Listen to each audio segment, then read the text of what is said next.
Well, Fox News is on the job hunt, and right now plenty are being generated by a renewed interest in shale. Shale is a type of fine-grained rock that breaks up into layers. It can be converted to produce oil or natural gas. And the United States has the richest deposits of shale in the world. New technology is helping companies extract natural gas more easily than before. So now some major players in the energy industry are beginning to jump on the shale bandwagon. James Rosen is on the job hunt in Hughesville, Pennsylvania. And look at him. Hey, James, how's it going? It's going great. It's cold, it's snowy, but it's beautiful out here. And greetings to you, Patty Ann, from one of the epicenters of the new American gold rush, Lycoming County, Pennsylvania, where some 20 new companies have set up shop just in the past year alone, Halliburton among them. Also home to what you see behind me, known as the Falk Rig. Let's take a look at this. Here, Chief Oil and Gas Company, based in Dallas, Texas, is drilling its fifth natural gas well on one single drill pad, a site of 5,000 acres cleared out in the woodlands. Only in the last 6 years or so have energy companies developed the new combination of horizontal drilling and hydraulic fracturing or fracking technologies. This involves drilling down a mile or two into shale formations of rock, then using high-pressure blasts of water, sand, and chemicals to loosen up the natural gas buried in that shale rock. They then extend a horizontal drill about a half-mile east or west to extract the reservoirs of gas. And boy, are there reservoirs. The United States is blanketed with shale formations rich in natural gas. And in the last decade, shale has grown from less than 1% of U.S. energy production to 10%. The largest, fattest, richest shale formation is the Marcellus, 95,000 square miles, stretching from New York to Tennessee and through this suddenly booming state of Pennsylvania. I'm telling you, it's a gold rush. Towns left for dead are now seeing rural landowners pull down leasing contracts from companies like Chesapeake Energy and Chief Oil and Gas worth $5,500 an acre, 20% royalty fees on the gas extracted from their overgrown brushlands. A study by Penn State University concluded shale exploration created 29,000 jobs in Pennsylvania last year, another 98,000 expected in 2010. Another study found 70,000 jobs were created in Texas through exploration of that state's Barnett Shale. But the boom is not without cost. Environmental activist Pat Carullo, local to these parts, took these photographs we're going to show you of dead and dying trees seemingly contaminated by a Chesapeake drilling operation in Wayne County, Pennsylvania. Yet interestingly, environmentalists here say they don't necessarily want to shut the shale boom down. The drilling is done carefully, that it's well regulated, that the state gets as much as they can out of the deposit and the resource itself, and that the citizens of Pennsylvania benefit from it, that all of us benefit from the exploitation of this very valuable natural resource.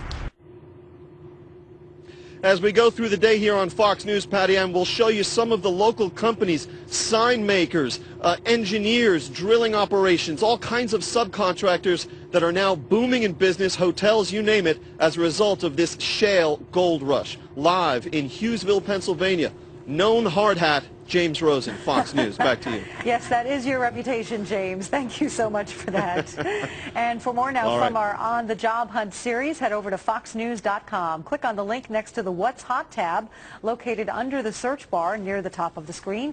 And there you'll find up-to-the-minute information on all of our On the Job Hunt reports. Yeah, hard hat indeed, isn't it, Rosen? It's a discovery because it shows the resources that we have here right in our state.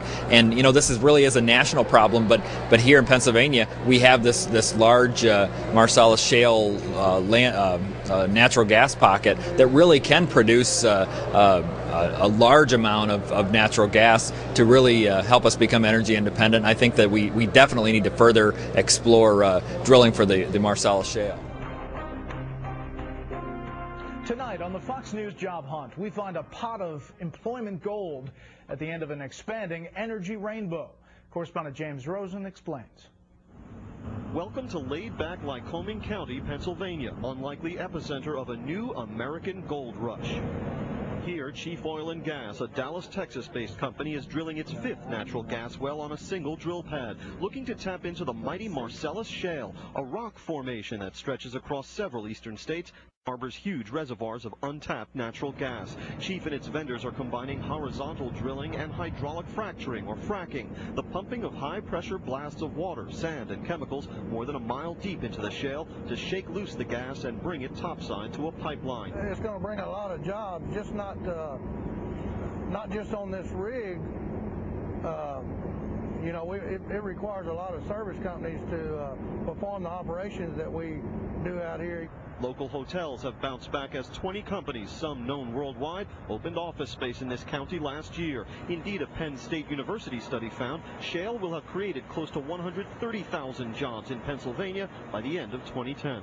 I think you're going to see an area whose unemployment rate drops significantly over the next 5 to 10 years. But like all American gold rushes, shale is generating jobs and controversy. Environmentalists claim fracking leads to severe contamination of water supplies. These photographs of a Chesapeake rig in Wayne County, PA, are said to show contamination of nearby forests. Chesapeake executives say the company is looking into the claim. Today, they also publicly denounced a proposed tightening of fracking regulations in New York, saying the measures would, if enacted, end the fracking boom in the Empire State. More broadly, the energy companies say their work poses no environmental hazards. Back in Lycoming, activist Jan Jarrett says environmentalists don't want to shut shale down, just make sure this gold rush ends differently from the last two. The first was a logging boom where they cut down practically every tree in Pennsylvania. The second one was when king coal was developed. And we've got a legacy on the landscape of scars left by that activity. Landowners willing to put up with work like this on their property have been signing leases worth up to $5,500 an acre, plus 20% royalty fees on the extracted gas. But the shale boom goes beyond local jobs and water wells. Energy analysts say it could provide the energy needs we need in this country for the next 100 years and serve, Brett, as a bridge to a low-carbon, sustainable future. All right, James, nice helmets. They should put you to work out there. I am working. All right. Thanks.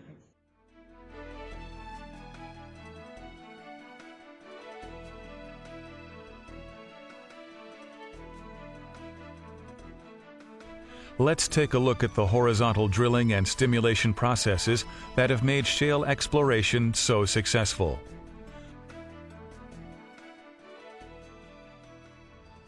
A drill bit is mounted on the end of the drill pipe.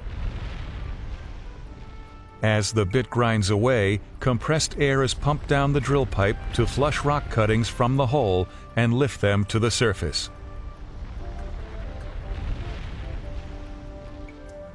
Similar to a vertical well, the hole is drilled to just under the deepest fresh water near the surface. The drill pipe and bit are then removed. Surface casing is inserted into the drilled hole to isolate the fresh water zone and also serves as a foundation for the blowout preventer, a safety device that connects the rig to the wellbore.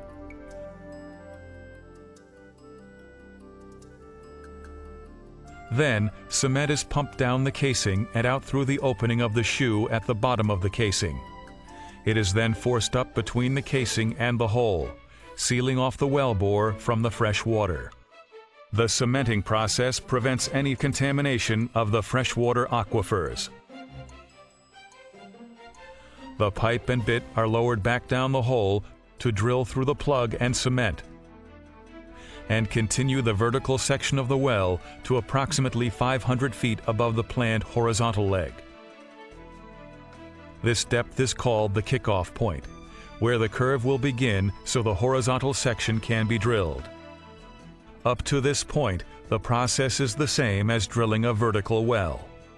Again, the pipe and bit are pulled out of the hole, and a downhole drilling motor with measurement while drilling instruments is lowered back into the hole to begin the angle building process.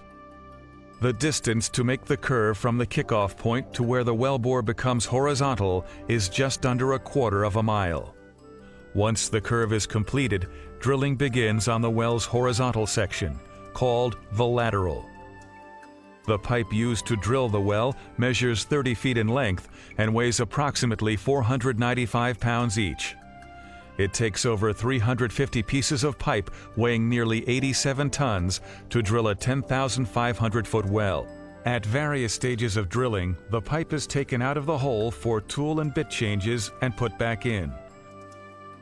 This process is called tripping pipe. When the targeted distance is reached, the drill pipe and bit are removed from the wellbore one last time. Production casing is now inserted into the full length of the wellbore. Cement is again pumped down the casing and out through the hole in the casing shoe, forcing the cement up between the casing and the wall of the hole, filling the open space known as the annulus.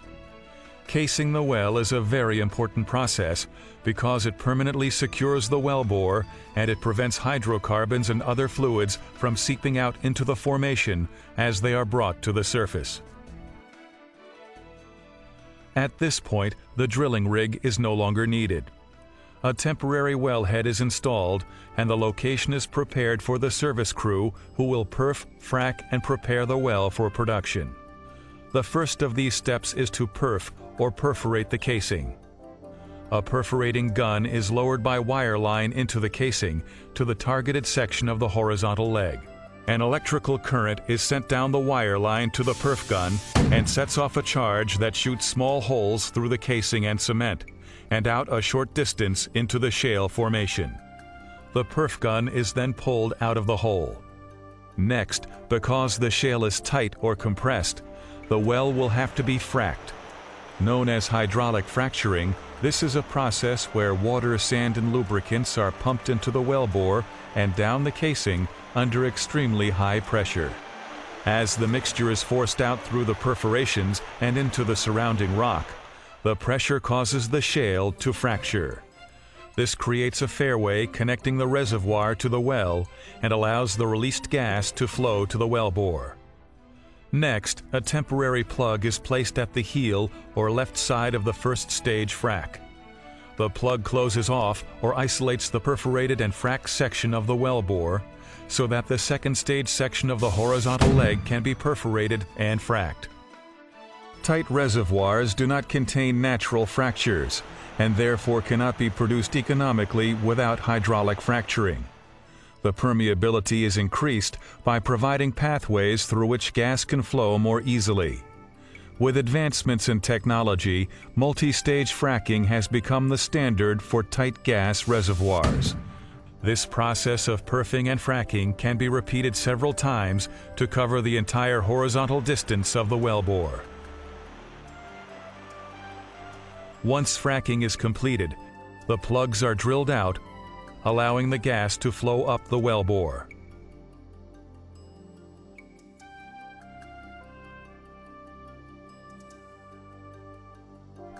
The next step is to install a permanent wellhead, also known as a Christmas tree, and other necessary surface equipment. A pipeline is then built to transport the gas to the pipeline network. As field development expands, additional pipeline infrastructure is built. Thanks to the vision and persistence of those who have perfected these new technologies, shale plays across the U.S. have become an innovative and highly productive source of new energy for our country.